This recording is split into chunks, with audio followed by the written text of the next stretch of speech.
Good afternoon, welcome to my channel. Class 10th की geography की जो लेक्चर सीरीज उसका हमारा नेक्स्ट लेक्चर है। जो है कि ज्योग्राफी की लेक्चर सीरीज के अंदर हमने चैप्टर एग्रीकल्चर स्टार्ट कर चुके थे हम लोग। देखिए एग्रीकल्चर के अंदर हमने फूड क्रॉप्स और कुछ अदर ग्रीन स्टार्ट की थी। अच्छा, यहाँ हम ऑयल सीड्स तक हम कवर कर चुके थे। नेक्स्ट जो है हमारी फूड क्रॉप वो है टी। ठीक है, टी क्रॉप आपने सुना भी होगा, बहुत फेमस है इंडिया में, तो स्पेशली बहुत फेमस है।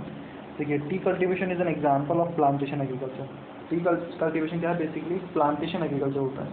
प्लांटेशन एग्रीकल्चर का मतलब क्या होता है? इसमें एक पर्टिकुलर एक प्लेस के ऊपर बहुत ज़्यादा अमाउंट में प्लांट्स लगाए जाते हैं। ठीक है, तो ऐसे क्रॉप्स क्या होती है? प्लांटेशन क्रॉप्स कहलाती हैं। जैसे टी हो गई, कॉफ़ी हो गई, आपकी क्या है? प्लांटेशन क्रॉप्स है। बहुत ज़्यादा हाइट तक नहीं होती, बहुत छोटे छोटे प्लांट्स होते हैं इनके। ठीक है, तो बहुत छोटी हाइट होने के कारण क्या बोलते हैं? प्लांटेशन क्रॉप्स बोलते हैं। देखिए T cultivation is an example of plantation agriculture. It is also an important beverage crop introduced in India initially by the Britishers. ठीक है, बेसिकली ये एक बेवरेज क्रॉप है जिसको इनिशियल में किसने इंट्रोड्यूस किया था? ब्रिटिशर्स ने। किसने इंट्रोड्यूस किया था? ब्रिटिशर्स ने। Today most of the tea plantation are owned by Indians. आज की तारीख में जो जितने भी टी प्लांटेशन हैं वो किसके पास है? इंडियंस के पास है। ठीक है, the T plant grows well in tropical. तो आपसे एमसीक्यू पूछा जा सकता है कि सबसे पहले इंट्रोड्यूस किसने किया था? तो ब्रिटिशर्स ने किए थे, और आज की तारीख में सारे किसके पास है? इंडियंस के पास है। तो एमसीक्यू में पूछा जा सकता है। नेक्स्ट क्या है? The T plant grows well in tropical and सब ट्रॉपिकल क्लाइमेट। टी प्लांट्स जो होते हैं वो आपके ट्रॉपिकल और सब ट्रॉपिकल दोनों क्लाइमेट में ग्रो कर सकते हैं। ठीक है, with the deep and fertile well drained soil. ठीक है, जो डीप सॉइल होनी चाहिए, कैसे होनी चाहिए? फर्टाइल, वेल फर्टाइल होनी चाहिए उसके अंदर, और ड्रेन्ड होनी चाहिए। ठीक है, ड्रेन्ड मतलब पानी का अमाउंट इजीली क्या हो सके उसमें फ्लो हो सके। Rich in humus and organic matter, और उसके अंदर क्या होना चाहिए? रिच ह्यूमस होना चाहिए एंड ऑर्गेनिक मैटर अच्छा खासा होना चाहिए। आपको पहले बता चुका हूँ मैं, इनको किस तरह से टेबल की फॉर्म में अरेंज कर लीजिए, ज़्यादा ईजी होगा याद करना सारी क्रॉप्स को। ठीक है, organic humus and organic matter. T bushes required warm and moist Frost free climate. ठीक है, टी को क्या, टी के जो बुशेज होते हैं, झाड़ियाँ होती हैं, उन्हें बेसिकली क्या वार्म क्लाइमेट चाहिए होता है, और मॉइस्ट फ्रॉस्ट फ्री क्लाइमेट। ठीक है, मतलब फ्रॉस्ट नहीं होना चाहिए, मॉइस्ट नहीं होना चाहिए, नमी नहीं होनी चाहिए ऑल थ्रू द ईयर, पूरे साल भर, पूरे ईयर में क्या होता है? इनको इसी तरह का टेम्परेचर चाहिए होता है। अच्छा, frequent showers evenly distributed over the year ensure continuous growth of the tender leaves. Frequently showers requirement होते हैं किसके ऊपर? टी क्रॉप्स के ऊपर, ट्री प्लांटेशन के ऊपर, ताकि जो उनके लीव्स हैं वो क्या हो? बेटर मिल सके आपको। Tea is a labour intensive industry. Tea जो है वो बेसिकली है लेबर इंटेंसिव इंडस्ट्री, मतलब लेबर के ऊपर बहुत ज़्यादा डिपेंड होती है। इट रिक्वायर्स अबेंडेंट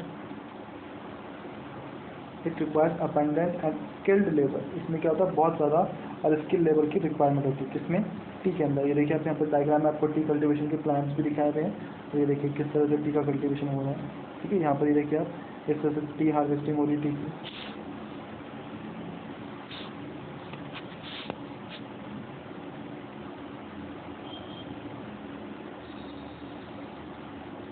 ठीक है, आगे चलते हैं। Tea is proceed within the tea garden to restore its freshness. ठीक है, टी को क्या होता है? बेसिकली रिस्टोर कर देते हैं कहाँ पर? टी गार्डन में, ताकि उसकी फ्रेशनेस बनी रहे।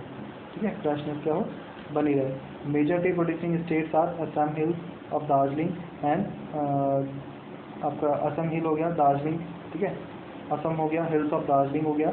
एक तो असम के अंदर आपकी टी की प्लांटेशन बहुत ज़्यादा होती है, दार्जिलिंग की हिल्स पे बहुत होती है, और होती है जलापुरी। ठीक है, तमिलनाडु में होता है, वेस्ट बंगाल होती है, केरला में होती है। Apart from these, Himachal Pradesh, Uttarakhand and Meghalaya, Andhra Pradesh and Tripura are also tea producing state in country. ठीक है, और इन जगह पे भी क्या होती है? एग्रीकल्चर में टी का नाम आता है। ठीक है, देखिए इनमें समझाने का कुछ भी नहीं है इस चैप्टर के अंदर। जो समझाने का स्टार्टिंग के अंदर कुछ डेटा था और एक लास्ट के अंदर कुछ डेटा समझाने का है। बाकी ये सब चीज़ें आपको डायरेक्ट याद ही करनी है, तो इनको याद करने का तरीका बता चुका हूँ आपको, फिर बता रहा हूँ। टेबल बना लीजिए सबकी एक। ठीक है, ये आपको डेटा याद रखना है। इन 2008 India was the third largest producer of T after China and Turkey.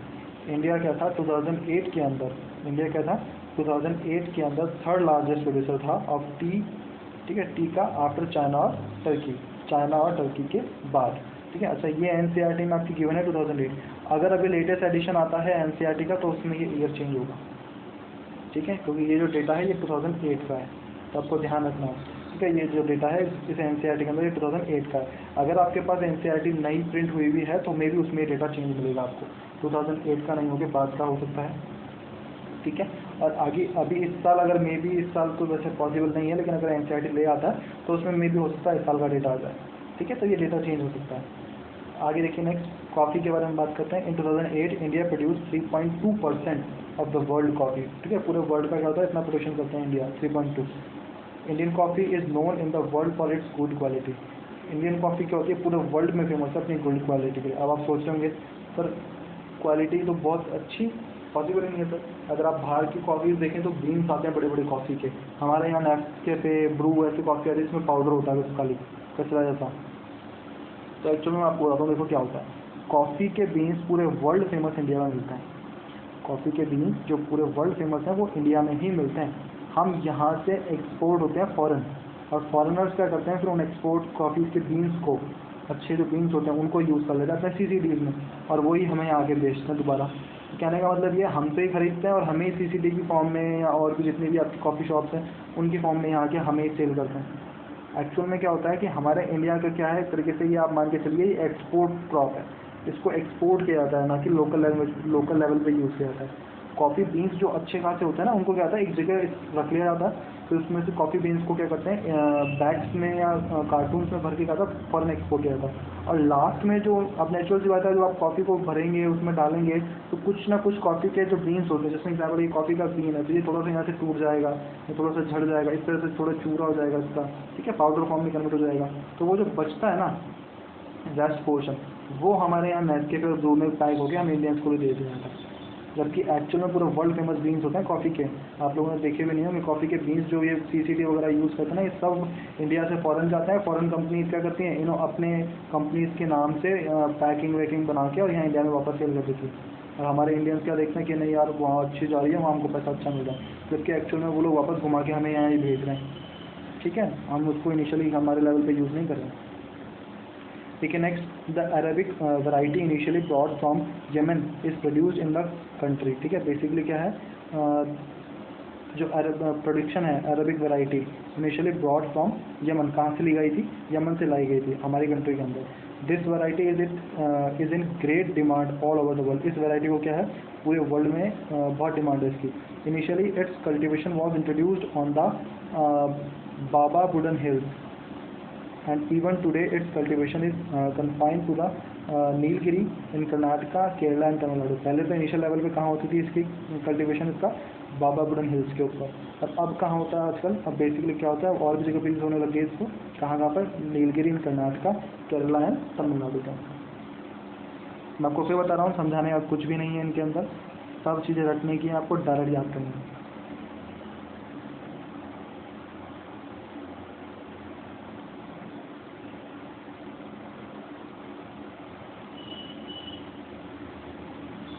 आगे देखिए नेक्स्ट जो है वो है हमारे हॉर्टिकल्चर क्रॉप्स। नेक्स्ट जो है वो क्या है हमारी हॉर्टिकल्चर क्रॉप्स। सेम 2008 का डेटा दिया है, मैं आपको पहले बता चुका हूँ। ये एनसीईआरटी जिस ईयर की है उस ईयर का में 2008 का डेटा है। आपके पास मे भी नई एनसीईआरटी हो तो उसमें डेटा लेटेस्ट हो, और अगर इस साल एनसीईआरटी नई बुक्स निकालता है जो कि पॉसिबल नहीं है, अगले साल निकालता है तो उसके अंदर लेटेस्ट डेटा आ जाएगा।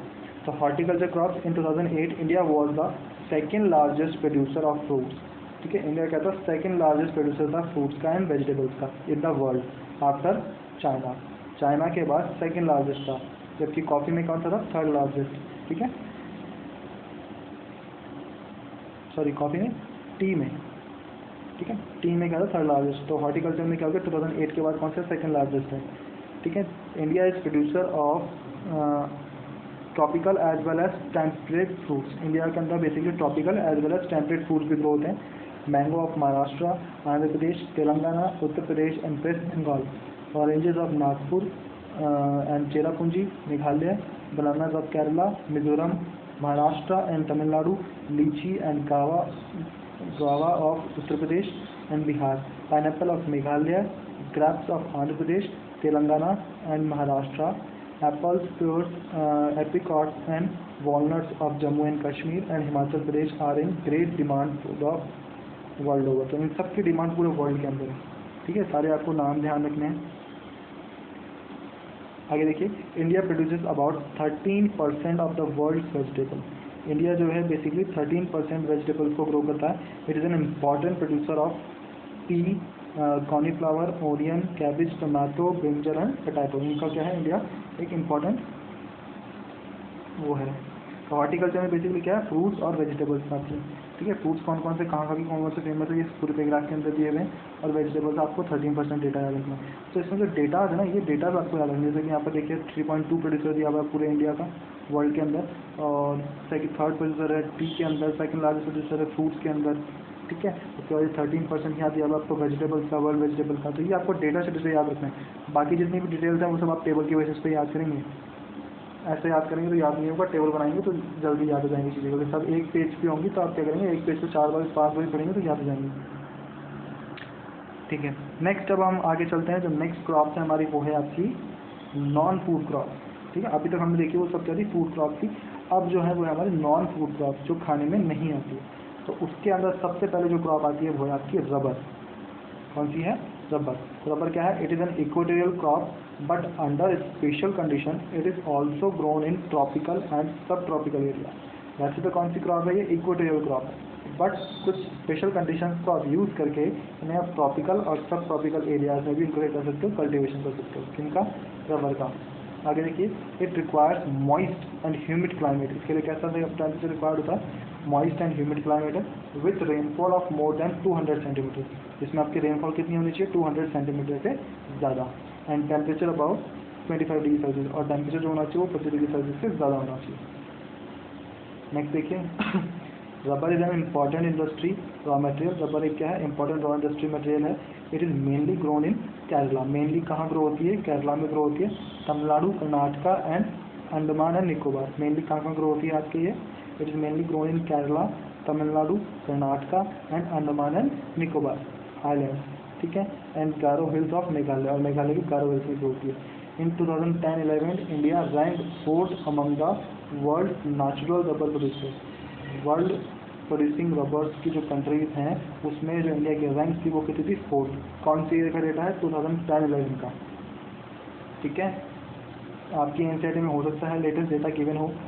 ठीक है, लेकिन ये इसके अंदर कौन सा गिवन है, 2010-11 का। ठीक है, ओके। तो देखिए आपको यहाँ कुछ गिवन है data, consumption of natural rubber. अगर आप नेचुरल रबर की कंजप्शन की बात करें, ठीक है, तो वो कैसा, कहाँ कहाँ पर क्या क्या है। तो देखिए 62% होता है आपके ऑटो टायर्स एंड ट्यूब्स में। ठीक है, 4.7 अदर्स में होता है, 4.1 होता है आपके डिप्ड गुड्स में, 4% होता है लैक्टिस फॉर्म के अंदर, 4.6 होता है बेल्ट एंड हॉर्सेज में, 6.6% यूज़ होता है आपके फुटवेयर्स में, 4.6% यूज़ होता है कैमल बैग्स में, और 9.2 होता है साइकिल टायर एंड ट्यूब्स के अंदर। ठीक है, ये पूरा आपको जो बार चार्ट है याद रखना है। ठीक है, पूछा जाता है। तो ये कंजप्शन कब है, 2010-11 का। कब का कंजप्शन है, 2010-11 का। लेटेस्ट डेटा में भी अलग हो सकता है, और मे भी आपकी एनसीईआरटी अगर लेटेस्ट छपी हो या पुरानी हो तो आपको डेटा अलग मिल सकता है। ये डेटा जो है वो है 2010 और 11 का। ठीक है, अच्छा कभी कभार बच्चे बोलते हैं कि सर बोर्ड में कौन सा डेटा लिखा जाए। तो बोर्ड में बेसिकली वैसा तो देखिए एनसीईआरटी के बेसिस पे आपको डेटा लिखना है। तो सीबीएसई के अंदर जो लेटेस्ट बुक होगी ना सीबीएसई के, उसमें जो डेटा दिया हुआ है। बट अगर आप करंट डेटा यूज़ करते हैं तो वो एक अच्छा इम्पैक्ट क्रिएट करता है इसके ऊपर, एग्जामिनर के ऊपर। ठीक है, आप डेटा लिख दीजिए, उसमें पैकेट में लिख दीजिए करंट डेटा, या फिर लिख दीजिए आप ईयर 2019-20। क्यों, मैं उसका रीज़न आपको बताता हूँ। जस्ट एन एग्जाम्पल, हमारे स्टेट्स और यूनियन टेरेटरीज अब चेंज हो गई। अगर आपको उसके बेसिस पर क्वेश्चन आएगा तो क्या आप एनसीईआरटी के बेसिस पर आंसर देंगे, नहीं ना, क्योंकि अब आपके स्टेट्स और यूनियन टेरेटरीज चेंज हो गई, तो आप अपने लेटेस्ट डेटा के अकॉर्डिंग आंसर देंगे, तो इसलिए। ठीक है, तो आप लेटेस्ट डेटा यूज़ कर सकते हैं, बाकी एनसीईआरटी को भी लिख सकते हैं, नो इशू। अगर आप लेटेस्ट डेटा लिखते हैं तो एक जानने के ऊपर इम्पैक्ट पड़ता है कि हाँ भाई बच्चे को करंट सिनेरियो के ऊपर भी नॉलेज है। ठीक है, आगे हम चलते हैं। नेक्स्ट रबर के बाद जो क्रॉप है हमारी वो है फाइबर क्रॉप। कौन सी है, fibre crop. Cotton, jute, hemp और natural silk are the 4 major fibre crops grow in India. ठीक है, इंडिया में अंदर ये 4 ग्रो होती हैं। The first 3 are derived from the crop grown in the soil. ये बेसिकली फर्स्ट जो 3 है ये क्या होती है, आपकी सॉइल के अंदर ग्रो होती है।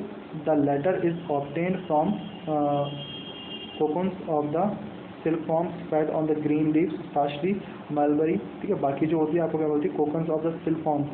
ठीक है, सिल्क फॉर्म्स जो होते हैं वो बेसिकली आपको ग्रीन लीव्स के फॉर्म में, मलबरी के फॉर्म में मिलती है। Rearing of the silk form for the production of the silk fibre is known as sericulture, ये आपको पता है, आपने जूनियर क्लास में पढ़ा होगा सेरिकल्चर क्या होता है। सिर्फ वॉर्म जो होता है उसका प्रोडक्शन क्या बोलते हैं हम, सेरिकल्चर। नेक्स्ट है आपकी कॉटन। नेक्स्ट जो है वो आपकी कौन सी पढ़ा था, cotton. India is believe to be the original home of the cotton plant, ठीक है। इंडिया को बेसिकली एक्चुअल में क्या माना था, होम बोला था कॉटन का, कि कॉटन प्लांट जो है वो यहीं से डेवलप हुआ। Cotton is one of the main raw material for the cotton textile industry. Cotton textile industry का सबसे इंपॉर्टेंट मटेरियल है। इन 2008 India was second largest producer of cotton. 2008 के अंदर इंडिया जो है वो बेसिकली सेकेंड लार्जेस्ट प्रोड्यूसर था आफ्टर चाइना। ये डेटा कब का है, 2008 का, ये आपको ध्यान रखना है। Cotton grows well in dry parts of the black cotton soil of the Deccan, ठीक है। ड्रायर पार्ट्स में आपकी कॉटन ग्रो होती है। सॉइल कैसे रिक्वायर होती है, ब्लैक सॉइल, जो आपके कहाँ मिलती है, डेक्कन प्लेट्यूज में। इंडिया का जो डेक्कन प्लेट्यूज है वहाँ पर आपको मिलती है, ठीक है। आगे देखिए, it requires high temperature, light rainfall और इरीगेशन। इसमें टेम्परेचर बहुत ज़्यादा चाहिए होता है, लेकिन इरीगेशन या रेनफॉल क्या होती है, कम चाहिए होती है। 210 फ्रॉस्ट फ्री डेज अप्रॉक्सीमेट, इतने डेज चाहिए होते हैं इसको। एंड ब्राइट सनशाइन, और सनशाइन क्या होनी चाहिए, बिल्कुल ब्राइट होनी चाहिए इसकी ग्रोथ के लिए। It is a kharif crop है ये। And required 6 to 8 months to mature major cotton producing areas are. इसको 6 to 8 months चाहिए होते हैं इसको मैच्योर होने में, ठीक है। और मेजर जो प्रोडक्शन एरियाज हैं वो कौन कौन से हैं, महाराष्ट्र, गुजरात, मध्य प्रदेश, कर्नाटका, आंध्र प्रदेश, तेलंगाना, तमिलनाडु, पंजाब, हरियाणा और उत्तर प्रदेश, ठीक है। मैं आपको फिर बता रहा हूँ, इनको याद करने का तरीका एक ही है, टेबल बना लीजिए, ठीक है। इनको समझाने में आप कुछ भी नहीं है, इनको सब रटने की चीज़ें हैं आपकी, ठीक है। ये सारी चीज़ें रटने की हैं, केवल जो डेटा है फैक्चुअल वो याद रखना है आपको, ठीक है। तो क्रॉप्स का डेटा तो आपको डायरेक्ट किससे याद होंगे, टेबल से ही याद होंगे। बिना टेबल के आप रटते रहेंगे बैठे बैठे, टेबल में क्या आपको थोड़ा ईजी हो जाएगा। नेक्स्ट जो क्रॉप है वो है हमारी जूट। नेक्स्ट जो क्रॉप है वो है हमारी क्या, जूट। अगर हम जूट के बारे में बात करें तो देखिए जूट में क्या होता है, it is known as the golden fibre. इसे हम क्या बोलते हैं, गोल्डन फाइबर। ये सब कलर कैसा होता है, गोल्डन कलर होता है। Jute grows well on well drain fertile soil. ये क्या होता है, वेल ड्रेन और वेल फर्टाइल जो सॉइल होती है, जिसके अंदर ड्रेन मतलब बहुत इजीली पानी ड्रेन हो जाएगा जिसमें, और फर्टिलिटी बहुत ज़्यादा होती है, उस सॉइल के अंदर ग्रो होता है। इन द फ्लड प्लेन्स, और जहाँ फ्लड आपकी ज़्यादा होता है वहाँ फ्लड प्लेन से मिलता है। Where soils are renewed every year, जहाँ पर क्या होता है, सॉइल रिन्यू होती है हर साल। क्यों, क्योंकि फ्लड आएगा तो क्या होती है, सॉइल पानी के साथ चल जाती है, फिर न्यू सॉइल जनरेट हो जाती है यहाँ पे, इसलिए तो उसकी फर्टिलिटी बढ़ जाती है, ठीक है। High temperature is required during the time of growth. इसके ग्रोथ के टाइम पीरियड में आपको टेम्परेचर क्या होता है, बहुत ज़्यादा चाहिए होता है। West Bengal, Bihar, Assam, Orissa and Meghalaya are the major jute producing states. कौन कौन से, West Bengal, Bihar, Assam, Orissa and Meghalaya are the major jute producing states. It is use in making sunny bags, जो बैग्स होते हैं छोटे छोटे, उन बैग्स को बनाने में, mats, rope, yarn, carpets and other artefacts, इनको बनाने में यूज हेल्पफुल है। मतलब इनसे जूट से बनाए जाते हैं आपके। Due to its high cost it is losing market to synthetic fibres. इसकी कॉस्ट क्या होती है, बहुत ज़्यादा होती है, इसलिए क्या हो रहा है कि ये धीरे धीरे क्या हो रहा है, अपने मार्केट को लॉस करते जा रहे हैं और सिंथेटिक फाइबर ज़्यादा यूज हो रहे हैं। And packing materials particularly the nylon, और जो पैकिंग मटेरियल है वो बेसिकली किसके यूज़ हो रहे हैं, नायलॉन के। तो कहने का मतलब ये नायलॉन और सिंथेटिक फाइबर्स में जो जूट का बिजनेस है उसको क्या कर दिया, एक तरीके से पीछे कर दिया है, ठीक है। तो ये आपके डिफरेंट फूड क्रॉप्स भी हो गई और डिफरेंट नॉन फूड क्रॉप्स भी हो गई। नेक्स्ट जो है वो टेक्नोलॉजीज़ हैं जो हम इनके लिए यूज़ करते हैं, इंस्टीट्यूशनल रिफॉर्म्स हैं जो हम इन क्रॉप्स वगैरह के लिए यूज़ करते हैं। ये आने वाले लेक्चर्स में हम डिस्कस करेंगे। यहाँ तक अगर आपको कोई डाउट हो तो आप कमेंट बॉक्स में कमेंट कर सकते हैं। ऐसे कुछ है नहीं, इतना सब चीज़ें आपके पढ़ने की है, आपको कोई समझाने वाली चीज़ नहीं है इसके अंदर। टेबल्स बना लीजिए, मैं आपको बहुत बार बोल चुका हूँ, सारी क्रॉप्स को एक जगह बना लीजिए, या अलग अलग बना सकते हैं कि food crop, non food crop, इस तरह बना सकते हैं। डेटा वो लिख लीजिए सारा टेबल्स के फॉर्म में, ठीक है, ईजी होगा एग्जाम करने में। फिर अगर आपको इससे रिलेटेड कोई भी डाउट हो तो आप कमेंट बॉक्स में कमेंट कर सकते हैं। Okay, thank you.